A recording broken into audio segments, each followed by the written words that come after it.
Well, hello. I'm the thorn in your side. We've met before. I'm here to remind you of certain things that you might be suppressing. You see, you can't really get rid of me. I'm always here, and I'm really like your friend. One of the best friends, really, because I'm always honest with you. Well, today we're going to spend some quality time together. I have a story for you. There once was this little boy that went to a park one day, and he was looking at leaves. In the park, he would pick up a leaf and he would measure it with a ruler that he got from school. And he would see that it was so many inches long. He would toss that leaf into the wind and he'd pick up another and see how long that one was, and see that in fact it was different. And then the boy stopped and he sat down with the ruler in his hands, and he wondered how many leaves would he have to measure in order to find out what exactly an inch was. Now, my job as being the thorn in your side is to remind you at this point that there might be a problem with the little boy. At least in his thinking anyway.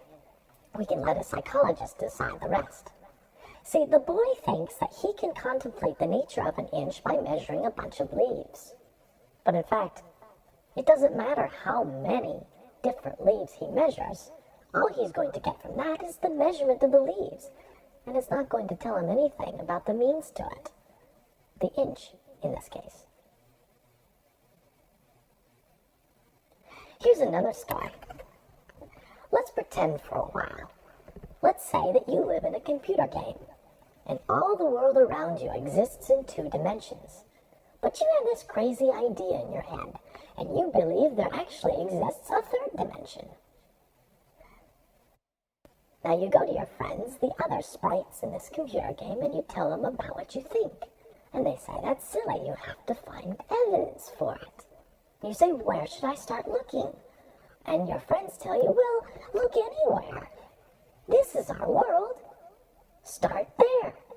So you go out and you look around your 2-dimensional world for evidence of a 3rd dimension. But sadly, you don't find anything. In fact, the more you look and the more you measure your 2-dimensional world, the more reason you have to believe that all there is are the 2 dimensions. And so you return to your friends and they ask you, did you find evidence of a 3rd dimension?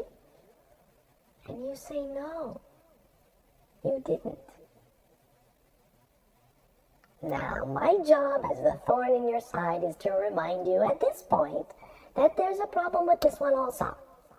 Since after all, there is actually a 3rd dimension, thank you very much, and there exists in that one all the time, even in the 2-dimensional world of a 3D game. But what's the sprite's problem? He's looking for evidence of a 3rd dimension by measuring a 2-dimensional world.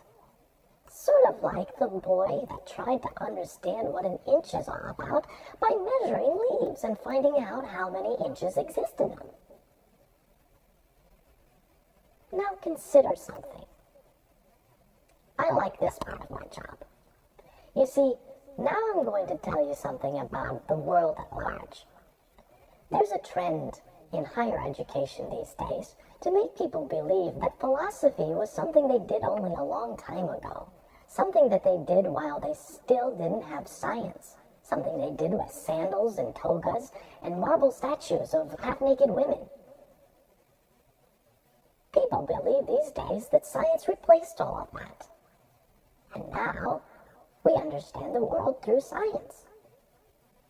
What these people don't know, and I know you know, and since that's why I'm here to remind you, is that the validity of science is only philosophically based.